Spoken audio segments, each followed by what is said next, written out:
القلق، يحتاج العبد أن يعمل على تقوية قلبه ويقوي قلبه. يعني طريقة تقوية القلب هي أمر واحد، يقويه بالإيمان.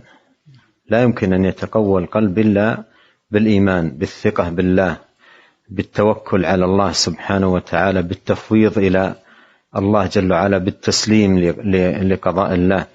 فالعبد بحاجة إلى تقوية القلب، بحاجة إلى تقوية القلب. تقوية القلب تكون بالعلم، قراءة القرآن وقراءة أعمال القلوب.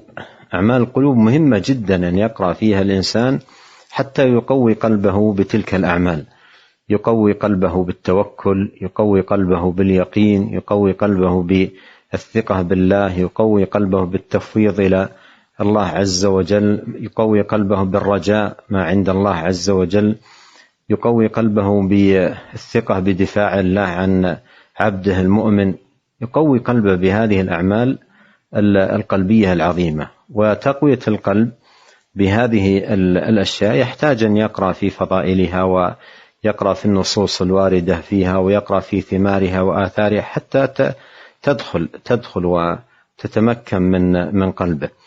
فإذا كان القلب قويا تندفع هذه الأشياء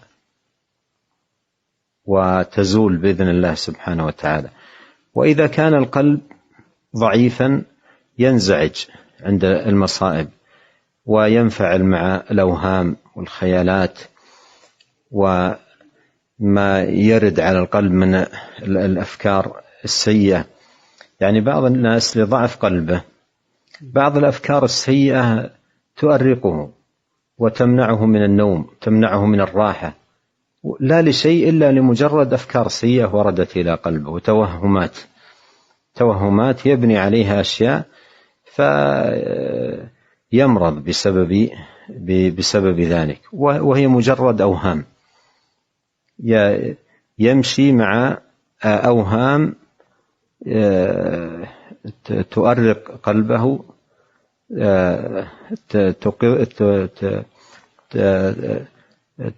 تزعج نفسه، تقلقه، تكدر خاطره، تذهب عنه الراحة والنوم، وما هي إلا أوهام.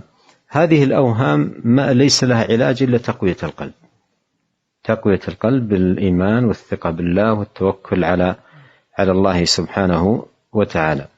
إذا لم يعمل المرء على ذلك، على تقوية قلبه، هذه الأوهام من أشد ما يكون في الأمراض، من أشد ما يكون في الأمراض، حتى تحدث للعبد، يعني إذا ما استعان بالله ولجأ إليه، تحدث له الانهيار العصبي والغموم والأمراض حتى البدنية.